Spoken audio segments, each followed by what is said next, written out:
COVID-19 vaccine নিয়ে আবারও আশাব্যঞ্জক তথ্য সামনে এসেছে। যুক্তরাষ্ট্রের নতুন এক গবেষণায় দেখা গেছে 2024-25 মৌসুমের কোভিড টিকা গুরুতর হৃদরোগজনিত জটিলতার ঝুঁকি কমাতে সহায়ক হতে পারে।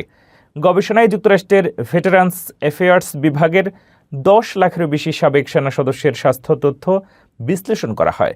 এতে দেখা যায় যারা একই দিনে কোভিড ও ফ্লু টিকা নিয়েছিলেন তাদের মধ্যে কোভিড সম্পর্কিত গুরুতর হৃদরোগজনিত জটিলতার ঝুঁকি শুধু ফ্লু টিকা নেওয়া ব্যক্তিদের তুলনায় উল্লেখযোগ্যভাবে কম ছিল।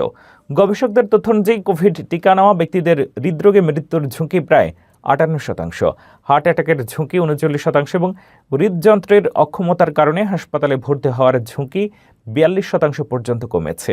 তবে স্ট্রোকের ক্ষেত্রে উল্লেখযোগ্য পার্থক্য পাওয়া যায়নি। বিশেষজ্ঞরা বলছেন, কোভিড সংক্রমণ শরীরে প্রদাহ বাড়িয়ে রক্তনালীতে জটিলতা সৃষ্টি করতে পারে। ভ্যাকসিন সংক্রমণ বা তার তীব্রতা কমিয়ে সেই ঝুঁকিও হ্রাস করতে সাহায্য করে। তবে গবেষকরা সতর্ক করেছেন, এটি একটি পর্যবেক্ষণ ভিত্তিক গবেষণা, তাই ভ্যাকসিনই সরাসরি এই সুফল দিয়েছে এমন নিশ্চিত সিদ্ধান্তে পৌঁছানো যায় না।